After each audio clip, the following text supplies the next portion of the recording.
Na políčku větelíčku, tam, kde potok pramení, dobře je nám po tělíčku, zákonem jsme chráněni.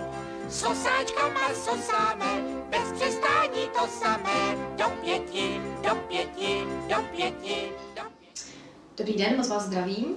Ráda bych vám v tomto krátkém videu představila knihu s názvem Hravě o živé stravě, která se zaměřuje na vegetariánství, veganství a vegetariánství u dětí. To jsou kluci veselí, jestli se vám děti stýská, najdete nás v Věteli. Tato knížka vznikla z důvodu, že jsem nebyla schopná najít žádnou literaturu v českém jazyce nebo ve slovenském jazyce na toto téma, na téma živá strava, raw food nebo vegetariánství.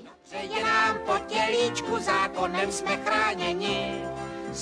Ráda bych se představila, jmenuji se Eva Hajková a jsem konzultantkou v preventivní medicíně a ve výživě, kdy jsem praktikovala vlastně preventivní medicínu v Londýně přes 8 let a tématem výživy se zabývám již 3 roky a tématem vegetariánství se taky zabýváme už 3 roky a celá rodinka žijeme v Austrálii a momentálně debatujeme v České republice a na Slovensku na toto téma. Takže v této knížce najdete nutriční informace, vlastně na co dávat pozor, pokud s dětmi přecházíte na vegetariánství nebo veganství, na jaké makronutrienty, mikronutrienty je třeba dávat pozor, po případě sledovat, jak přejít jak přejít na zdravější stravování s dětmi, praktické tipy, najdete tam recepty, jak z živé stravy, tak veganské recepty i vegetariánské recepty, takže nejenom nevařené, ale i vařené recepty.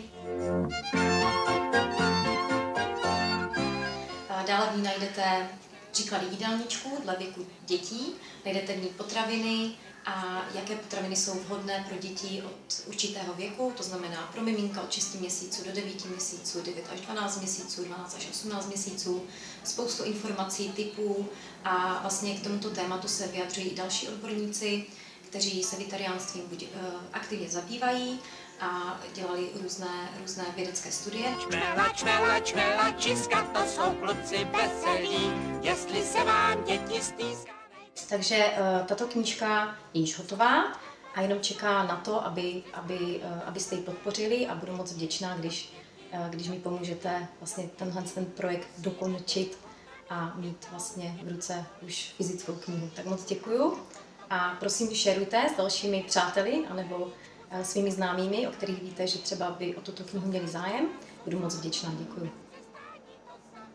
Do pěti, do pěti, do pěti, do pěti, musíme být u maminky v doupěti.